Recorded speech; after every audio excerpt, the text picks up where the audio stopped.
Welcome back to GDT Tech Reviews. In this video we are going to do a detailed review and pick the top 5 best action camera 2022. So let us get started and the review based on our studies and small research. If you have any personal suggestion, do let us know in the comment section. If you are for the first time, don't forget to subscribe and click on the bell icon for more videos. We will be also providing affiliates link to purchase from Amazon. Kindly use to for best offers and purchase from anywhere in the world. So let's get started. The Hero8 Black features a familiar button and display layout, but with some big tweaks.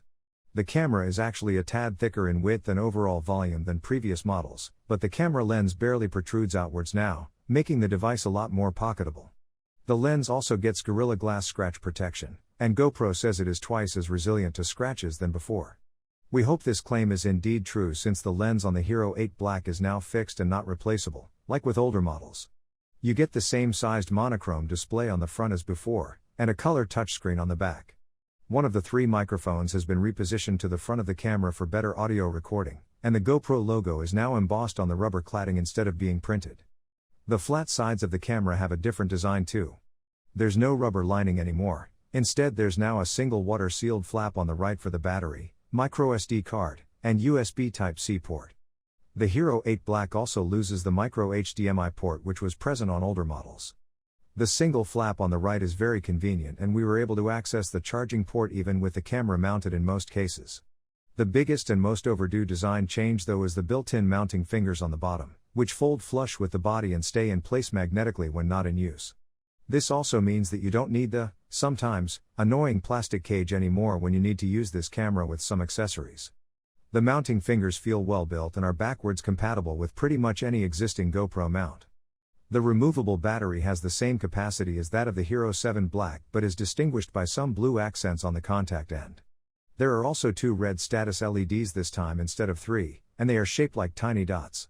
We didn't get the full retail box for our review, but if you were to buy one, you should expect it to include a mounting buckle, a curved adhesive mount, a USB Type-C cable, and in some countries, not India, a free 32GB microSD card.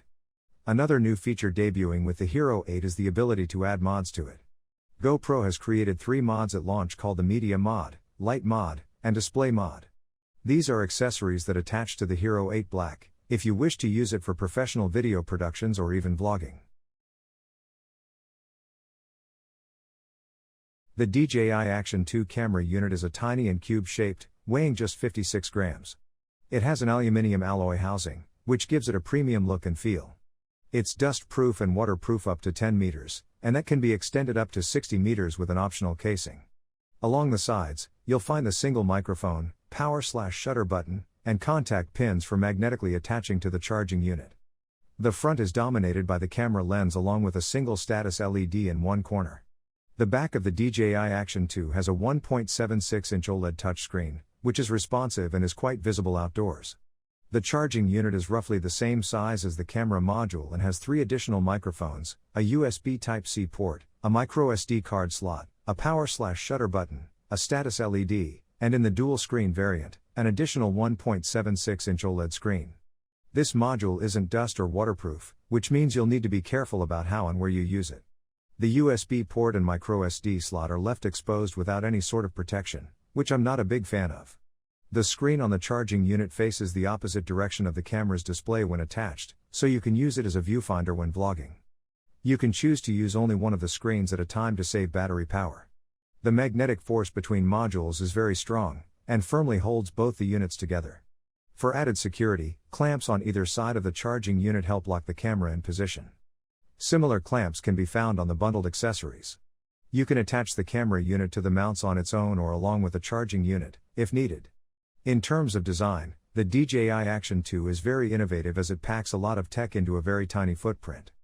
The magnetic mounting system reminds me a lot of Insta360's Go 2 action camera. The build quality of the Action 2 and the bundled accessories is top-notch. The DJI Action 2 features a 1.7-inch fixed focus 12-megapixel CMOS sensor.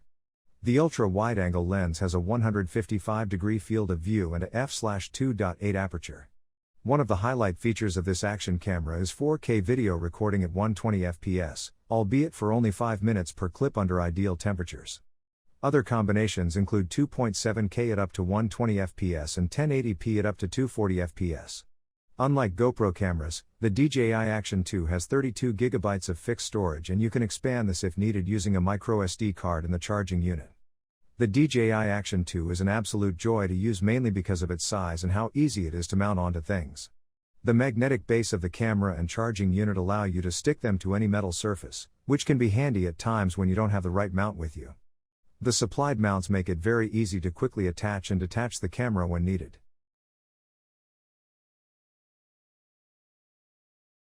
The GoPro Hero10 Black looks similar to the Hero9 Black, but there's only one change that you can see. The Hero10 Black has a logo on the side and front written in blue, while the last gen camera has the same with gray. Apart from this, the Hero10 Black is physically identical to its predecessor. If you are a fan of water sports, you will be happy with the new tweaks that GoPro has made to its front lens. The lens cover now comes with a water-repellent hydrophobic coating, and it really works. We ran the Hero10 Black and its predecessor under a tap, and the new lens cover was significantly better at repelling water, leaving no droplets. Further, the lens cover is also better at handling scratches and also reduces ghostings. Like with the last gen, the lens is removable on the Hero10 Black, but removing the lens might cost you a bomb in case something hits the lens directly.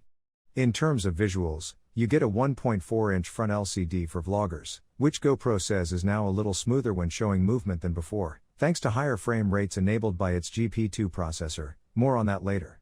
Thanks to the higher frame rate, the screen now shows smoother visuals, and keeping it along with Hero9 Black will give you a good idea of how much better the front display on the Hero10 Black is. The improvement is far more noticeable on the 2.27-inch rear touchscreen. GoPro says this has improved touch sensitivity, but the real difference comes from the power of the GP2 processor. The Hero9 Black's sluggish, unresponsive rear screen was one of our biggest criticisms of that model, and while it did improve with a recent firmware fix, it's still nowhere near as snappy as the Hero10's touchscreen. The super compact DJI Pocket 2 features a 3-axis gimbal at the helm, atop a stick which houses all its brains, battery and that very welcome screen. Hold the base, frame your shot on its 1-inch display and shoot for as long as the battery will let you on the very light, comfortable to hold, 117 grams gadget. There's no danger of hand fatigue here. Alternatively, you can prop it up on a tripod, included in the Creator Combo Pack. The mode and record buttons are under the DJI Pocket 2 screen, and there's a new power button around the side. While you can still turn the gimbal on via the mode button, only the side-mounted power button can turn it off, handy for avoiding accidental shutoffs when cycling through modes. There's a USB-C port on the bottom of the Pocket 2, though when mounted on a tripod, you'll want to connect the gimbal to a phone via a universal port adapter that slides in between the screen and buttons. Included in the Pocket 2 box are small Lightning and USB-C adapters that fit into this slot for easy phone attachment and video export. Having a physical connection means it's faster and more reliable when transferring 4K video versus having to do it wirelessly, like we experience on so many action cameras. However, the adapters are extremely easy to lose. If you see yourself simultaneously shooting on and charging up the Pocket 2 while it's on a tripod, opt for the Creator Combo. The tripod mount base included in the standard pack covers up the USB-C port. Whack on the do-it-all handle, however, and you bag yourself an extra USB-C port around the back. You can think of the DJI Pocket 2 as 2 cameras in one. The first is a stabilized out and about vlogging camera. The second is a camera operator, fixed in position, following you around as you chat away, walk around your kitchen, vlogging your day, cooking up a storm, or doing whatever it is vloggers do these days. First things first, as a gimbal system, the 3-axis DJI Pocket 2 handles walks and wobbles like a champion. Sure, you could pick up an action camera, but there's this micro judder that comes through when shake is being smoothed out. The Pocket 2 is free of those. Alternatively, why not get a smartphone gimbal? That would occupy your phone, and performance varies from mobile to mobile. In turn, there's definitely a place for this funky little camera on a stick. The GoPro Max has dual 180-degree lenses that shoot 16.6 megapixel 360-degree photos, 5.5 megapixel 4 to 3 shots from just one of the cameras, what GoPro is calling Max Super View photos, and super cool 270-degree 6.2 megapixel panoramic photos called Power Panos. For video, it can capture 1440p 60 fps footage with a single lens and 5.6K 30 fps spherical clips, just like the Insta360. There are mics on all but one side and it shares the same satisfying rubber buttons and button layout as the Hero 8. On the bottom, it has stowable mounting prongs that allow you to mount accessories to the camera without the need for a separate housing.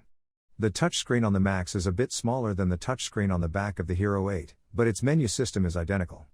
The big plus here is if you're vlogging or taking a selfie, you can see yourself like on the DJI Osmo Action because, well, it has two lenses. Although the camera is waterproof up to 16 feet, GoPro says it is not an underwater camera.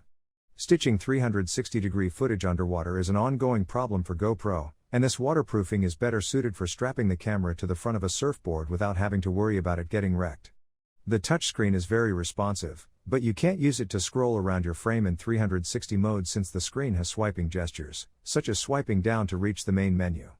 You can, however, switch between lenses by tapping a button on the screen, but that only works before you start recording. Once you hit record, the screen has no functionality other than being a viewfinder to the lens you chose before rolling. The image on the screen will, however, stay level with the horizon no matter which way you turn the camera. And it does so with almost no noticeable lag. When shooting the warped, super wide fisheye look, the footage is crisp and vibrant.